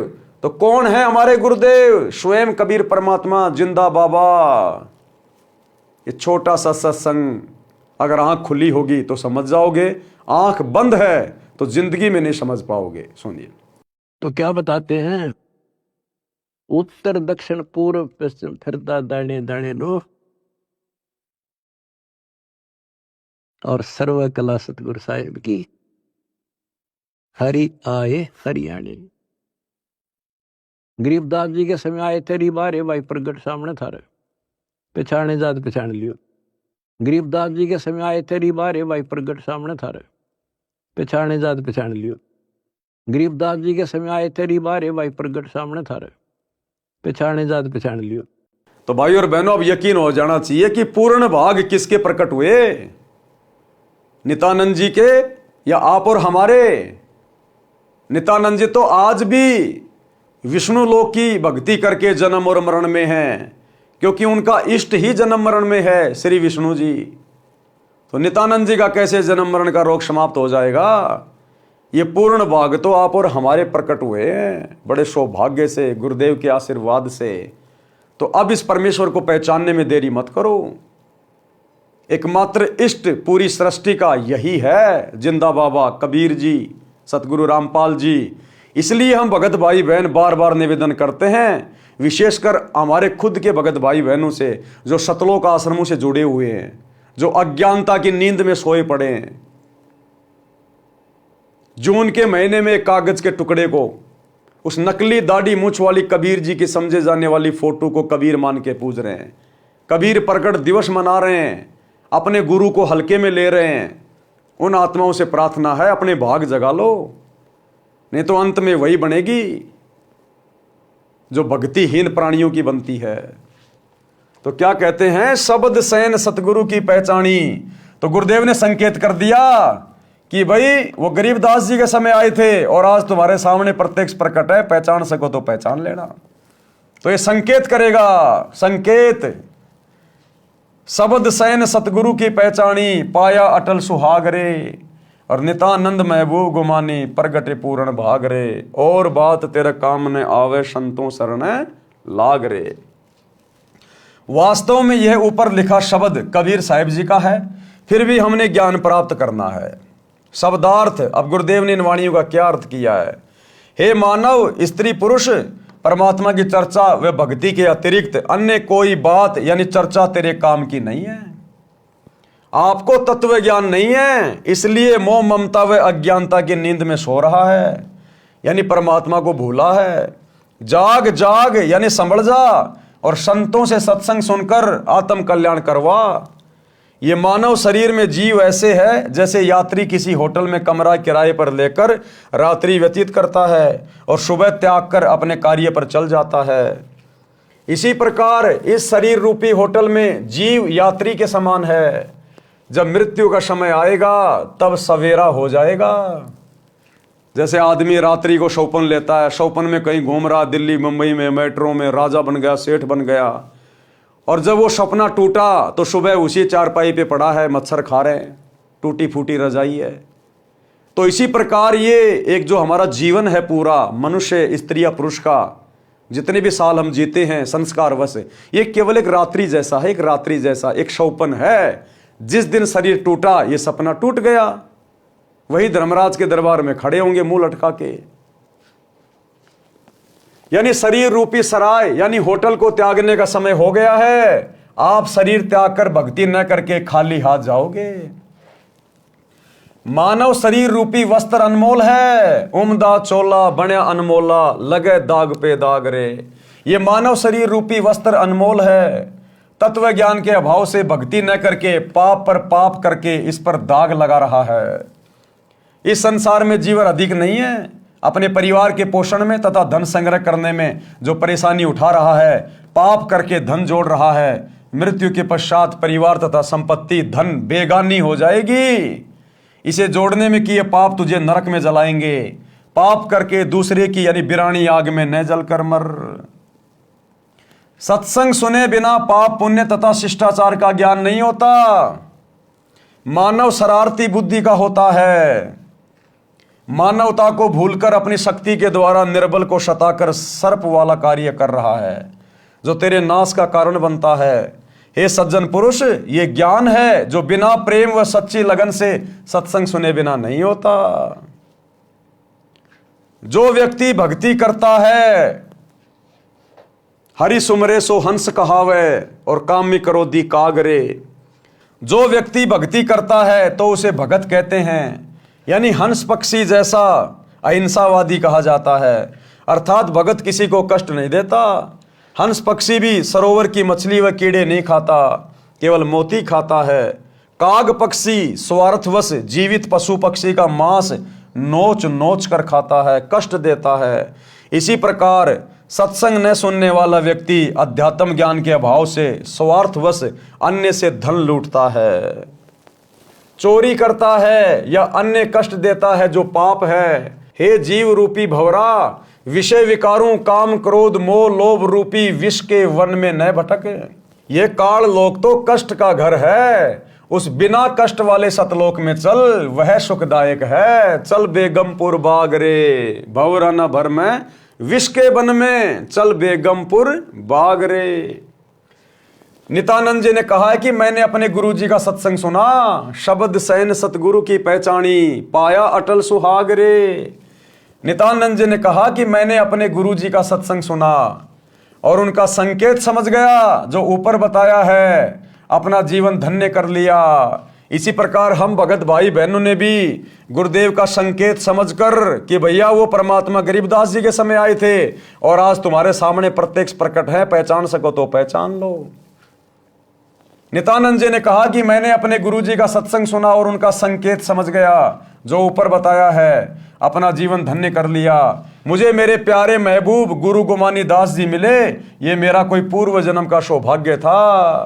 आप और हमारा भी भाई और बहनों पूर्व जन्म का कोई सौभाग्य, वो सौभाग्य भी सतगुरुदेव भगवान ने बनाया, ये संस्कार भी यही सतगुरु बनाता है। इसी सतगुरु की सत भक्ति से संस्कार बनते हैं।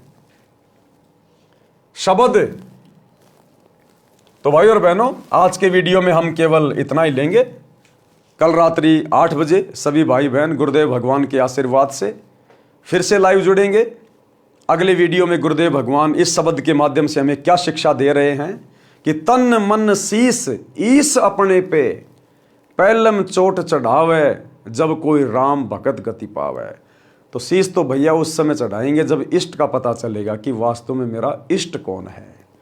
तो इस शब्द पे हम कल रात्रि 8 बजे गुरुदेव के आशीर्वाद से बढ़ेंगे। तब तक गुरुदेव भगवान हम सबको आज्ञा दे, इजाजत दे, सद्बुद्धि दे, आशीर्वाद दे। बंदी छोड़ सतगुरु रामपाल जी भगवान की जय हो।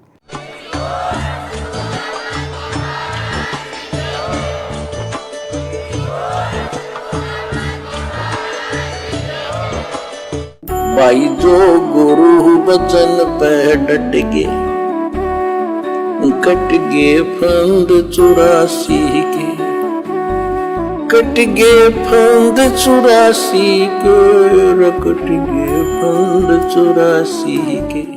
भाई जो गुरु बचन पे डट गे, कट गे फंद